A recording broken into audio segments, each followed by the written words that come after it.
Assalamualaikum warahmatullahi wabarakatuh. Baiklah mahasiswa semuanya, pada kesempatan kali ini kita akan membahas tentang materi pada mata kuliah Keperawatan Jiwa 2. Materinya mengenai asuhan keperawatan klien kelompok khusus, psikotik dan gelandangan. Adapun psikotik itu menurut Carnady tahun 2014 adalah bentuk disorder mental atau kegalauan jiwa yang dicirikan dengan adanya disintegrasi kepribadian dan terputusnya hubungan jiwa dengan realitas. Klasifikasi psikologis. Yang pertama itu adalah psikosis organik, adalah psikotik yang penyebabnya adalah gangguan pada susunan saraf pusat dan psikotik yang disebabkan oleh kondisi fisik, gangguan metabolisme dan intoksikasi obat. Penyandang psikosis organik pada umumnya disebabkan oleh gangguan fungsi jaringan otak yang menyebabkan berkurangnya atau rusaknya fungsi-fungsi pengenalan, ingatan, intelektual, perasaan, dan kemauan. Beratnya gangguan dan kekalutan mental tersebut tergantung pada parahnya kerusakan organik pada otak. Psikotik fungsional yaitu psikotik yang disebabkan oleh gangguan pada kepribadian seseorang yang bersifat psikogenetik, yaitu psiko atau skizofrenia, perpecahan kepribadian, seperti psikotik paranoid dan curiga. Penyandang psikosis fungsional disebabkan oleh faktor-faktor non-organik, ditandai oleh desintegrasi dengan dunia realitas, disintegrasi pribadi, dan kekalutan mental yang progresif. Seringkali dibayangi oleh macam-macam halusinasi, ilusi, dan delusi. Sering mengalami stupor, tidak bisa merasakan sesuatu pun. Keadaannya seperti terbius.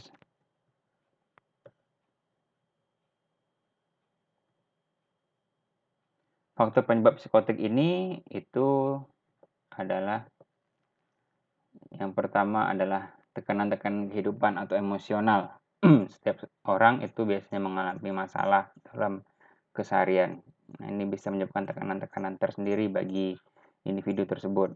Yang kedua, kekecewaan yang tidak pernah terselesaikan. Artinya, setelah masalah itu datang, dia tidak bisa mampu menyelesaikannya segera. Nah, ini akhirnya berkepanjangan sehingga menimbulkan kekecewaan. Yang ketiga itu adanya hambatan yang terjadi pada masa tumbuh kembang. Ini terjadi biasanya masalah pola asuh dari orang tuanya sehingga dia harus mendapatkan tumbuh kembang normal seperti yang kita pelajari di materi-materi sebelumnya, itu ada pertumbuhan pada usia infant, toddler, sampai remaja, tapi tahapan-tahapan itu tidak berlangsung dengan baik sehingga adanya hambatan di situ. Kemudian yang keempat adalah kecelakaan yang menyebabkan kerusakan gangguan otak. Nah, ini lebih kepada kecelakaan yang langsung berakibat trauma kepada kepala pada individu tersebut. Jatuh itu karena kecelakaan lalu lintas, bis terjatuh dari ketika dia memanjat pohon atau memanjat tangga. Langsung benturan tersebut menyebabkan gangguan pada otak individu tersebut. Yang kelima itu adalah tidak mampu menyesuaikan diri dengan lingkungan masyarakat. Ini adalah kemampuan adaptasi seseorang, ya.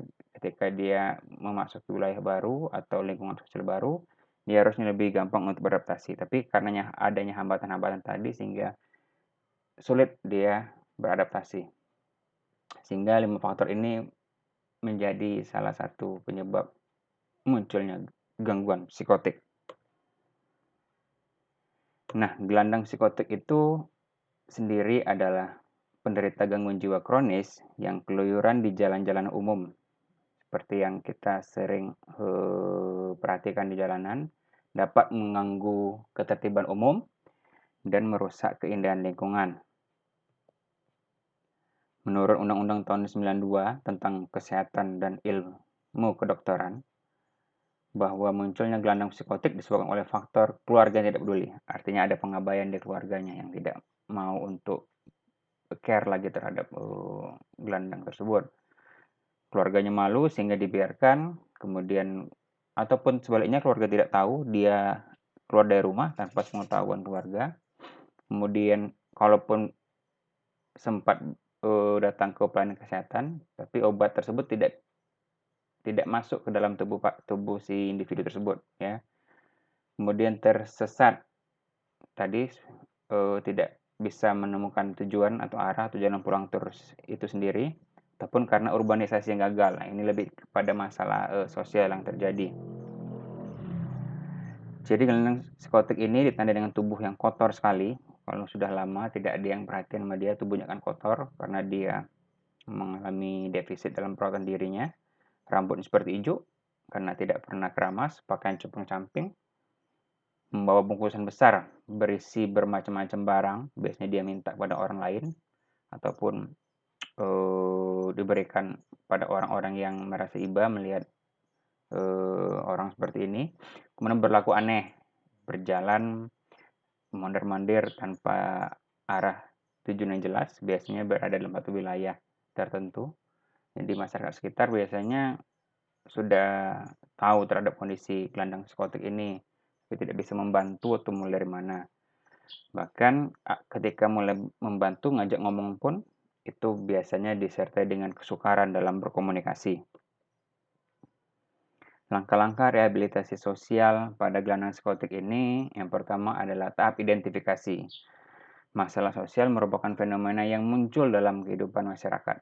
Perwujudannya dapat merupakan masalah lama yang mengalami perkembangan ataupun masalah baru yang muncul akibat perkembangan dan perubahan kehidupan sosial, ekonomi, dan kultural. Tahap diagnosis. Setelah masalah sosial teridentifikasi, penyebabnya apa, maka mendorong timbulnya respon masyarakat berupa tindakan bersama untuk memecahkan masalah bersama tersebut. Ya, kita ketahui ini biasanya mengganggu ketertiban, merusak keindahan. Jadi ini harus menjadi masalah bersama yang harus diselesaikan oleh lingkungan tempat gelandang tersebut berlalu lalang seperti itu. Yang ketiga adalah tahap treatment, ya. Biasanya kalau sudah berada di lingkungan sosial masyarakat yang luas, itu harus ada razia dari petugas kemitraan. Jadi tidak hanya dari pihak rumah sakit, tapi didukung juga oleh dinas sosial, ya. Karena untuk membedakan mana yang gelandangan saja dengan gelandangan psikotik, ya. Jadi kalau gelandangan saja itu biasanya dinas sosial, tapi kalau udah gelandangan psikotik, pihak rumah sakit jiwa terutama yang akan memberi perhatian lebih lanjut terhadap gelandang psikotik ini. Kemudian yang berikutnya adalah penerimaan dan pengasramaan, pengungkapan masalah dan pelaksanaan rehabilitasi sosial mulai dilakukan. Ya, terdiri dari bimbingan fisik, ya, jadi artinya dia harus disadarkan bahwa tubuhnya itu kotor. Tubuh kotor, banyak kuman, tidak indah seperti itu, sehingga harus dibersihkan. Kemudian bimbingan mental, bimbingan mental supaya dia kembali siap untuk menghadapi kehidupan selanjutnya. Jadi mentalnya dibina supaya harus bisa berkomunikasi dengan orang lain, ya, diperbaiki kehidupan sehari-harinya. Dan baru bimbingan sosial, dia diajarkan kembali untuk bagaimana berinteraksi dengan orang lain. Kemudian yang keempat adalah resosialisasi, yaitu serangkaian bimbingan yang bertujuan untuk mempersiapkan klien agar dapat berintegrasi penuh dalam kehidupan masyarakat secara normatif, artinya dia paham nilai-nilai sosial yang ada di masyarakat, ya. Kemudian perannya di situ sebagai apa, dan juga mempersiapkan masyarakatnya untuk dapat menerima klien. Jadi tidak hanya klien disiapkan, masyarakat sekitar pun disiapkan. Jadi setelah treatment tadi tentunya ditelusuri keluarganya di mana, kemudian dia harus dikembalikan ke keluarganya, kemudian keluarganya harus disiapkan, termasuk tetangganya, bahkan lingkungan nagari atau kelurahan RW tempat dia tinggal tersebut harus disiapkan sehingga dia ketika dia pulang orang sudah tahu bahwa kondisi pulangnya itu dalam keadaan yang lebih baik. Yang kelima adalah penyaluran. Serangkaian kegiatan bertujuan untuk mengembalikan klien pada kehidupan masyarakat secara normatif, dimulai diajarkan dia untuk misalnya melaksanakan aktivitas jual beli, untuk memenuhi kebutuhan sehari-hari, ya. Kemudian bimbingan lanjut, serangkaian kegiatan yang bertujuan untuk lebih memantapkan klien kembali dalam kehidupan masyarakat. Ini hanya berbeda waktu sampai dievaluasi bagaimana pelaksanaannya itu terlaksana dengan baik atau tidak dalam proses rehabilitasi sosial tersebut.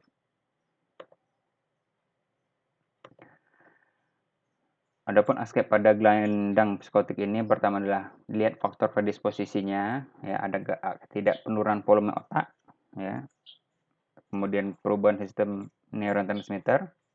Ini ada enggak teori virus yang menyebabkan dia gangguan tersebut dan infeksi.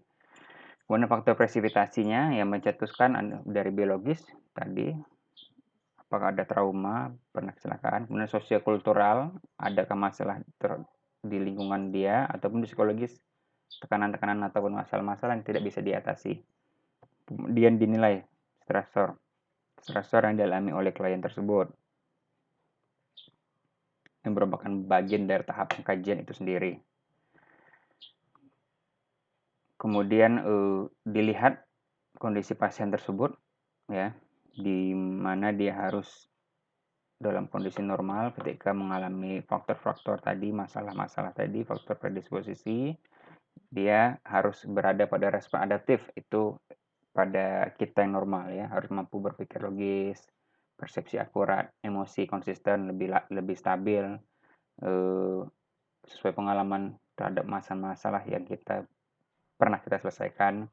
Kemudian perilaku sosialnya seperti apa, hubungan sosialnya seperti apa, ya. Kemudian itu harus kita tanda-tandai, harus kita warning menjadi masalah keperawatan kalau dia memiliki respon yang adaptif terhadap pemikiran sesekali dia. Yang pertama adalah gangguan pemikiran, waham, ya. Jadi dia berpikir sesuatu yang di luar kenyataan dan itu terus disampaikan.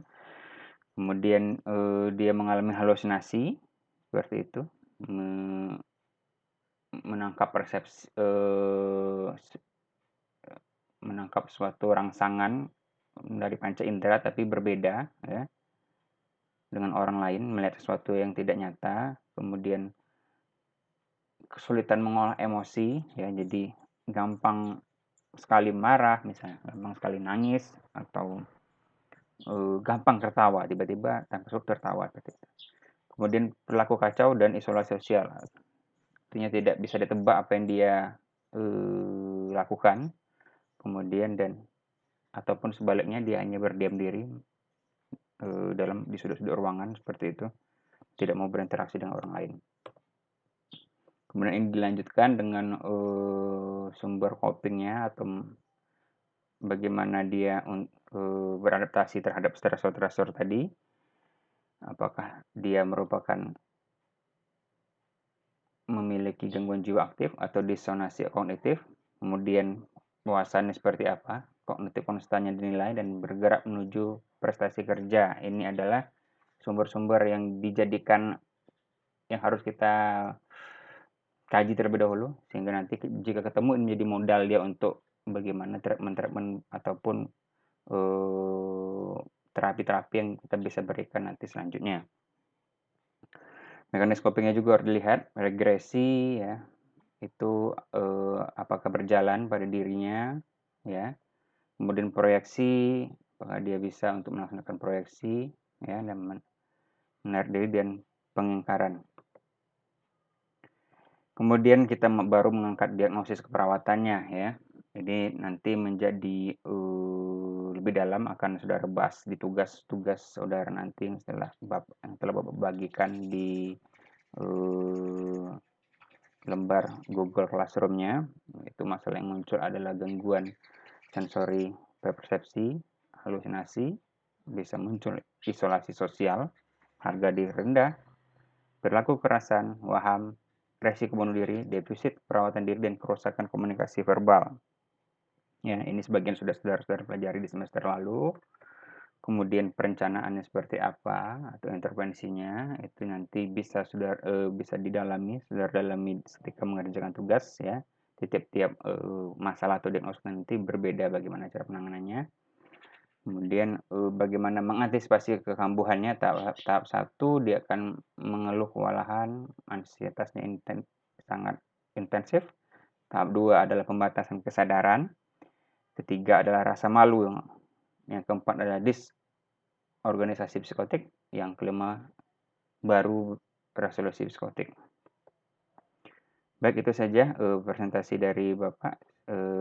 Silakan jika ada pertanyaan bisa ditanyakan di forum-forum kita yang ada di WhatsApp group atau di forum lain. Aku akhiri, mudah-mudahan bermanfaat, materi ini. Wassalamualaikum warahmatullahi wabarakatuh.